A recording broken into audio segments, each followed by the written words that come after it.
Cameroon Minister of Territorial Administration, Paul Atanganji, has given a firm instruction to police and security forces that if they see any individual in Cameroon throwing dirt on the floor, littering dirt on the floor, that individual should be arrested and be detained. Now, which means that if you are caught carrying your dirt and dumping it on the street, which is not inside the allocated bin, which has been placed before you by local authorities or local councils, you decide to take your trash and pour it along the road, you will be arrested and you will be detained for a number of days pending,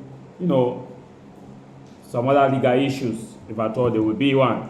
Now, the reason for this decision, which I support, and I will explain why. And I will explain why they can make it better. The streets of Cameroon are littered with dirt from the capital city to the economic city to regional capitals across the 10 regions, divisional headquarters, subdivisional headquarters. In fact, across Cameroon, you cannot move freely with piles of dirt which are littered, blocking major roads. Major roads are being blocked. And all what we see is that inaction. And most of the times, this is done by both ways. When I mean both ways, now, the same way I applaud the Minister of Territorial Administration to take firm action against these persons dumping their dirt or their refuse across the road or on the road without allocated bin. It's the same way I want to also appeal that when you see the people doing this, it's because the government has failed. The local councils have failed.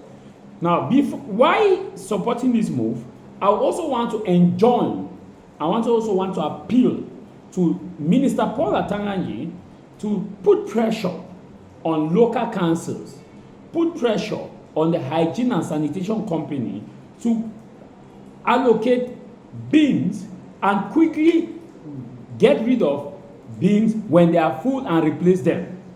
The inactiveness or the inaction of these same persons have contributed enormously to the situation we are witnessing across Cameroon. For the government to succeed in this action, the government must put pressure on those charged with hygiene and sanitation. We call them Hizaka.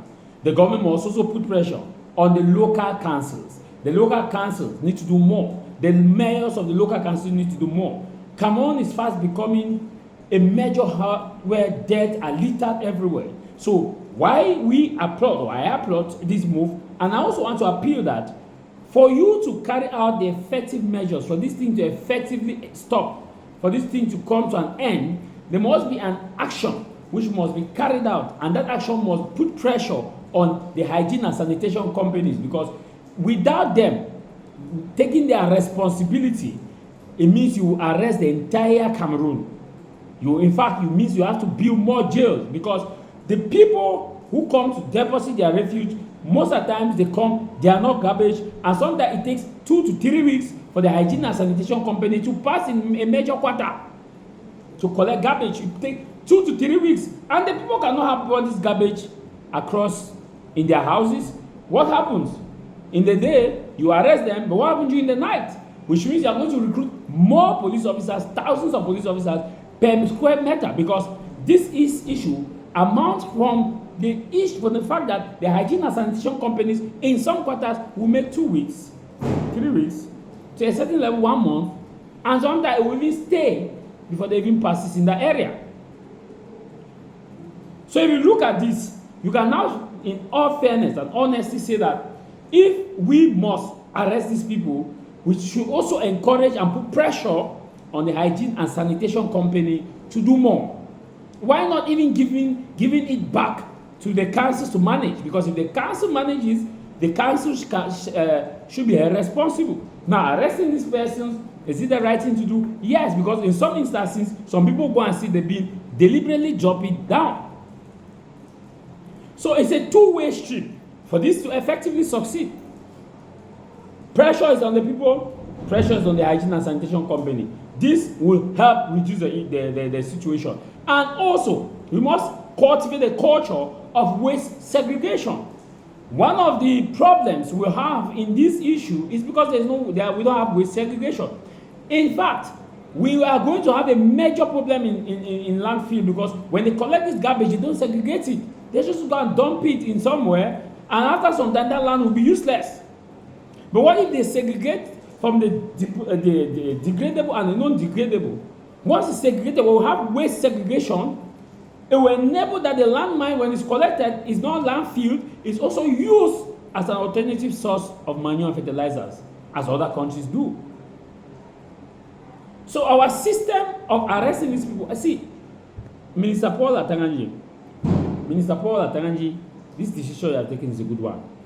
The same way you have taken the decision, I am pleading that may you put that same pressure, because if you speak, these people will hear on hygiene and sanitation companies, because it appears like a Minister of Urban Development is not doing.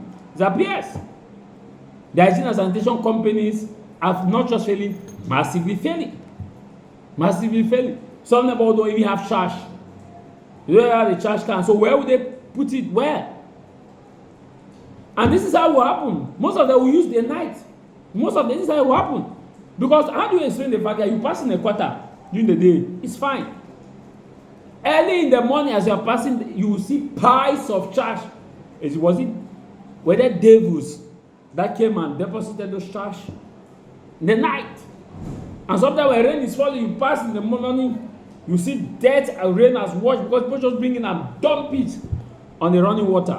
And sometimes you accumulate and carry it far to somebody's to another quarter. JPO 2026, l'entrepreneuriat au service de la jeunesse camerounaise. Édition spéciale, l'incubateur d'entreprise ouvre ses portes à l'IUG. Patient 1, terminé. Patient 2, terminé. Intégration des données dans la machine.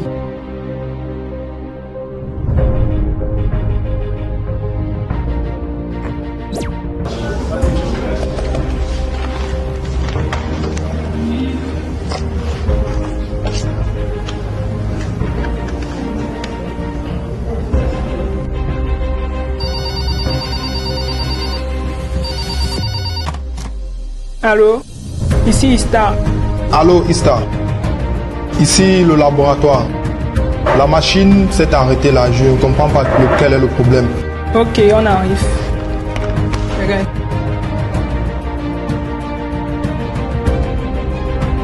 Que prépare l'Institut universitaire du Golfe de Guinée? Ils ont rendez-vous avec l'histoire. Leur histoire. Bienvenue aux journées portes ouvertes pour une série d'activités socio-culturelles et sportives. Du 5 au 10 février 2026. Faites une immersion au cœur des activités des étudiants de l'IUG. Entreprise, obtenez gratuitement un stand.